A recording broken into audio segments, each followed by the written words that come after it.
Hola, ¿qué tal? ¿Cómo están? Bienvenidos, queridos caminantes. Y seguimos en esta hermosa experiencia del Apocalipsis. Comencemos.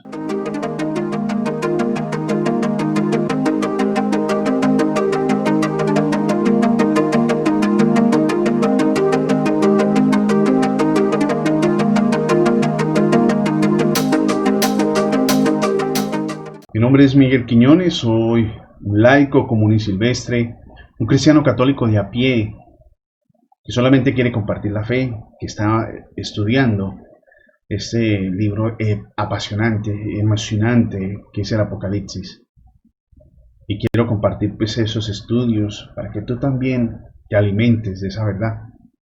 El enemigo no quiere que leamos el Apocalipsis, que veamos el Apocalipsis como algo terrible, destrucción, porque se ven terremotos, huracanes, que caen los astros del cielo. No, no. El Apocalipsis es una revelación del triunfo definitivo de Cristo y el triunfo que tú y yo compartiremos si somos fieles a Él al final. Te invito a que te suscribas, comparte este video, dale like, activa la campanita para que te estén llegando las notificaciones y puedas acompañarme los lunes y los jueves para ver este apasionante recorrido por el Apocalipsis. Hemos hablado de la iglesia de Éfeso, importante. Vamos a ver el día de hoy otra carta, esta vez a la iglesia de Esmirna, que también pueden ser que tú y yo tengamos cualidades de estas. Y vamos a ver cómo el Señor trata de sacudirnos y de llamarnos. Bueno, debemos entender que en Esmirna existía, hoy en día todavía existe, una gran sinagoga, es decir, el espacio donde los judíos se reunían para vivir el culto. Eso es lo primero que debemos de conocer de Esmirna. Una ciudad importante, existía una institución sinagogal, es decir, una sinagoga grande, ¿sí? El detalle era que esa sinagoga, los judíos que se reunían en la sinagoga, eran más que todo pensando en cuestiones de cómo atacar y acabar con el cristianismo que estaban haciendo. Se reunían en la sinagoga, había esa institución, pero tenían una adversión, es decir, algo en contra de los cristianos. Por eso el Señor, lógicamente, ha permitido muchas cosas a través de la historia de la iglesia, y una de ellas es la vivencia del martirio. Pues de Esmirna tenemos el obispo de Esmirna, un obispo muy conocido, Policarpo, que fue precisamente víctima de esta persecución judía allí en Esmirna. Lo mataron en el año 167. Esa persecución iba entre paganos y judíos, pero era la comunidad judía organizada en la sinagoga la que causó la muerte del obispo. Al ver esto, el Señor habla a la iglesia de Esmirna de la siguiente manera. Recuerden la estructura que vimos en el video pasado. Primero pues vamos a tener un destinatario, ya sabemos que se va a tratar de Esmirna.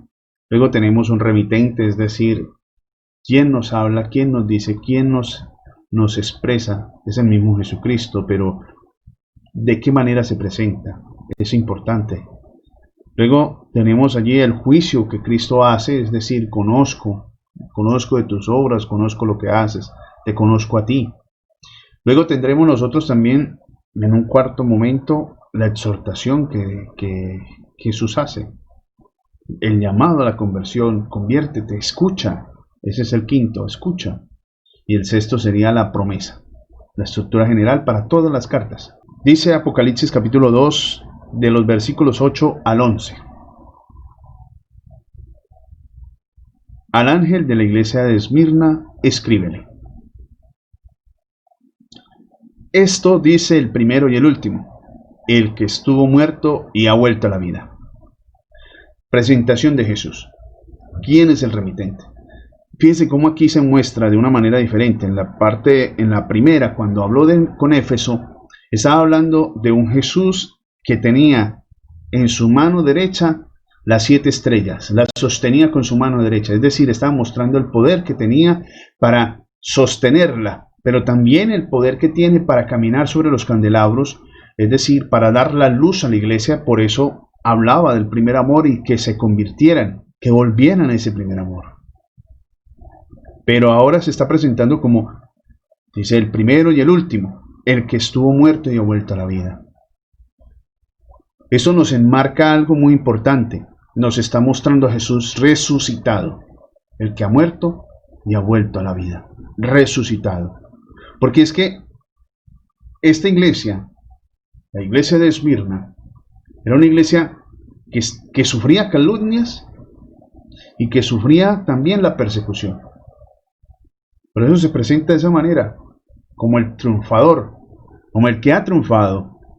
Soy el primero y el último, diciendo, yo estoy en toda la historia, todo se recapitula en mí, todo está en mí. Entonces se está mostrando como aquel que también sufrió, porque murió, pero que fue victorioso y ha resucitado, y tiene el poder de ayudar a esa iglesia en ese momento de sufrimiento, de calumnias y de persecución. Pero viene el juicio. Conozco tu tribulación, tu pobreza, aunque eres rico, y la calumnia de parte de los que se dicen judíos y que no son más que una sinagoga de Satanás. Ese es el juicio que hace a la iglesia de Esmirna, el juicio de Cristo, el conocer tu tribulación, conoce tu dificultad, conoce por lo que estás pasando, por el dolor, el sufrimiento que estás pasando. Por eso escribe Esmirna, te escribe a ti, me escribe a mí. Conozco que estás pasando por una dificultad. Conozco que estás pasando por un momento difícil. Llámese cual se llame. Como le queramos nosotros poner en este momento de dificultad. Conozco tu pobreza, aunque eres rico. Conozco tu pobreza porque sabe que tú y yo debemos de tener ese espíritu de pobre. Que no nos quede más nada, sino solamente depender de Dios, de su divina providencia y misericordia. Aunque tengamos riquezas, aunque tengamos lo que el Señor nos haya permitido tener en este mundo, pero nuestro corazón es pobre de espíritu. Esta iglesia era pobre de espíritu precisamente, quería o tenía ese instante de que se reconocían necesitados de Dios, pero sufrían calumnias. Y hay palabras fuertes, sinagoga de Satanás. Esa sinagoga de Satanás, como les comentaba, eran los judíos que se reunían. Ya no era para darle culto a Dios, o si lo hacían, terminaban hablando de ¿cómo haremos para acabar con los cristianos? Sinagogas de Satanás. Pero ojo, porque tu movimiento, tu grupo, tu pastoral, tu comunidad, tú mismo, yo mismo, puede estar convirtiéndome en una sinagoga de Satanás, queriendo calumniar al otro para que caiga. No podemos ser esas sinagogas, no podemos estar hablando ni susurrando de los demás. Es el método por el cual los judíos atacaban a los cristianos, los calumniaban delante de los magistrados, de las personas de poder de Roma. De esa manera ellos los buscaban, los juzgaban y los mataban. No podemos convertirnos en sinagogas de Satanás. Pero hay algo acá que el Señor nos está llamando, y es precisamente decir, no temas por lo que vas a padecer. Es increíble, aquel que ha padecido, que ha muerto de la manera más cruel y fuerte, te dice a ti, me dice a mí, y nos dice a nosotros como iglesia, no temas por lo que vas a padecer. Pensaría que de aquí fue donde tomó su lema San Juan Pablo II en su pontificado. No tengáis miedo. Pero no simplemente un no tengáis miedo, sino a padecer. ¿Cuánto padeció el Papa Juan Pablo II? Con cuántas enfermedades, con el atentado, con cuántas dolencias, con cuántas críticas, con una forma de persecución hacia él. Pero no tengas miedo de lo que vas a padecer. El diablo os va a encarcelar a algunos de vosotros para que seáis tentados y sufriréis tribulación durante 10 días.